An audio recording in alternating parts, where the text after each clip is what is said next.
Money. It's the glue that holds civilization together. But what happens when that glue starts to melt? When empires print too much of it, and the value of everything begins to collapse? Today, on Financial Ancientist, we travel back in time to uncover how the world's greatest empires, from Rome to China, from France to Germany, destroyed themselves not by war, but by their own money printers. This is the story of the first hyperinflations. The Roman Empire was a financial superpower. Its silver coins, the denarii, were trusted across the ancient world. They built roads, funded armies, and kept the empire running for centuries. But by the 3rd century, Rome was crumbling under pressure. Barbarian invasions, civil wars, and pandemics drained the treasury. The emperors needed more money fast. So, they turned to the oldest trick in the book. They minted more coins. But there was one big problem: they were running out of silver. To fix it, they began mixing in cheaper metals like copper, reducing the silver content of each coin. At first, people didn't notice. A coin was still a coin. But over time, the truth spread. The denarius was no longer pure. Prices started to rise. A loaf of bread that once cost 1 coin now cost 10. Soldiers demanded higher pay. Merchants stopped accepting the devalued money. By the time Emperor Diocletian came to power, chaos had taken over. In desperation, he issued one of the first price control laws in history, the Edict on Maximum Prices. It fixed wages and prices across the empire. But economics doesn't bow to decrees. Merchants stopped selling, black markets flourished, and inflation spun out of control. Rome's economy collapsed. And with it, so did the empire. It wasn't just swords and invasions that ended Rome. It was the slow decay of its money. Half a world away, China was inventing something revolutionary: paper money. During the Song dynasty in the 11th century, the Chinese government introduced banknotes called jiaozi. They were light, easy to carry, and backed by the emperor's authority. For the first time in history, paper represented wealth. And at first, it worked. Trade expanded. Commerce flourished. Paper money helped unite China's massive economy. But power brings temptation. The government discovered it could simply print more notes instead of collecting taxes or silver. More money meant more spending, and soon, too much money meant rising prices.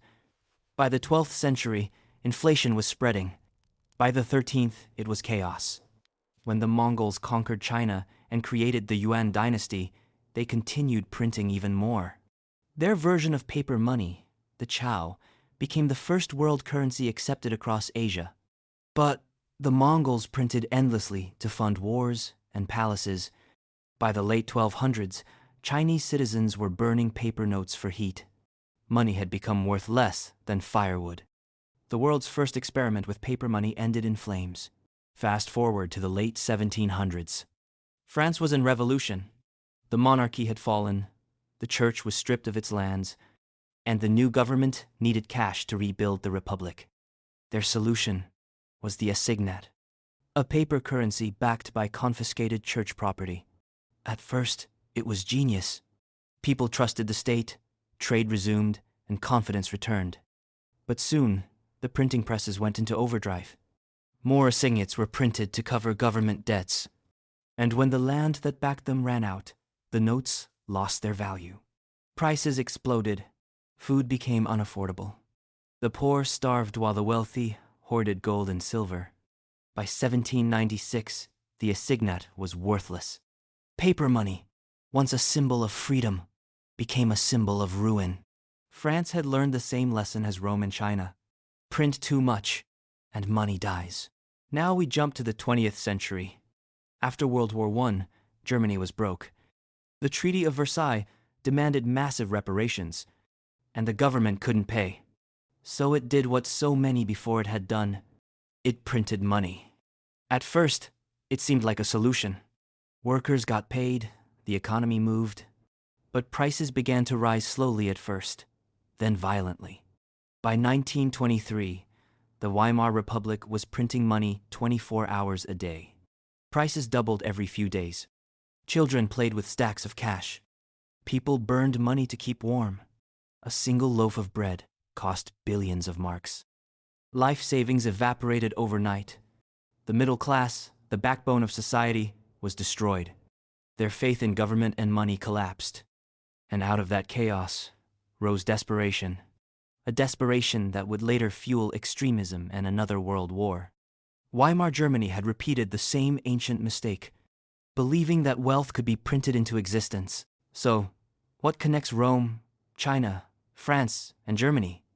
Each believed they could cheat economics, that they could create wealth by printing it. But money is more than paper, metal, or numbers on a screen. Money is trust. It's the faith that tomorrow, your coin or note will still have value. When that trust breaks, the entire system collapses. Hyperinflation isn't just about prices. It's about belief, the belief that your work, your savings, your time still means something. Once people lose that faith, no empire can survive. Today, as central banks print trillions to support economies, many ask the same question the Romans once did. Can this really last forever? Maybe, or maybe not. History tells us that printing money may bring short-term comfort, but it always brings long-term pain. From silver coins, to paper notes, to digital dollars, the story remains the same. Wealth built on trust must be protected, not diluted. When money dies, civilizations follow. So, the next time you hear the phrase, money printer go brr, remember, it's not just a meme. It's a warning from history. I'm the financial ancientist, and this has been When Empires Printed Too Much Money, the first hyperinflations. If you found this journey valuable, don't forget to like, subscribe, and share. Because history doesn't just belong in books, it belongs in your wallet.